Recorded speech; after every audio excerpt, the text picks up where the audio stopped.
வணக்கம். நாம் இன்னைக்கு பார்க்க போகிற பஞ்சலோக சிலை வல்லப கணபதி. இந்த வல்லப கணபதியின் ஸ்டோரி பார்த்தீங்கன்னா நம்ம காஞ்சிபுரத்தை பேஸ் பண்ணி தான் இருக்குது. காஞ்சிபுரத்தை அதுக்கு முன்னாடி பார்த்தீங்கன்னா காஞ்சி முதூர்னு சொல்லுவாங்க.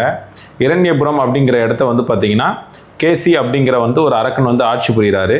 அவருடைய மகள் வல்லபை அப்படிங்கிறவங்க பார்த்தீங்கன்னா மிகுந்த சிவபக்தியோடு இருக்கிறாங்க. அவங்க ரொம்ப சிவன் மேலே பக்தியாக இருக்கிறது அந்த அரக்கனுக்கு பிடிக்கல. அவங்க சிவ பூஜை பண்ணாதபடி அவங்கள என்ன பண்ணுறாங்கன்னா சிறைபிடிக்கிறது. இதை அறிந்த விநாயகர் என்ன பண்ணுறாருன்னா அந்த இடத்துக்கு அருகில் பார்த்தீங்கன்னா ஒரு குளத்தை உருவாக்கி அங்கே சிவ பூஜை பண்ணுறாரு.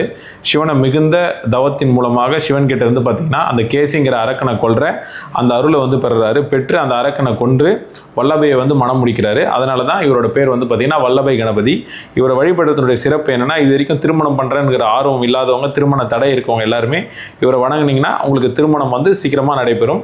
நம்ம ஸ்பெஷலாக பார்த்தீங்கன்னா இந்த ஐடலில் இதுக்கு முன்னாடி மேட் ஃபினிஷ்லாம் நிறைய நீங்கள் பார்த்துருப்பீங்க. கிளாசி ஃபினிஷாக எடுத்துகிட்டு வந்திருக்கோம்.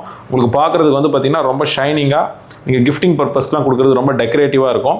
இந்த சிலை பிடிச்சிருக்கவங்க நம்மளை வாட்ஸ்அப்பில் கான்டாக்ட் பண்ணி நீங்கள் பர்ச்சேஸ் பண்ணிக்கலாம். நம்ம ஷோரூம் இங்கே சென்னை அம்பத்தூரில் இருக்குது. நேரில் பார்த்தோம் நீங்கள் பர்ச்சேஸ் பண்ணிக்கலாம். ரொம்ப நன்றி.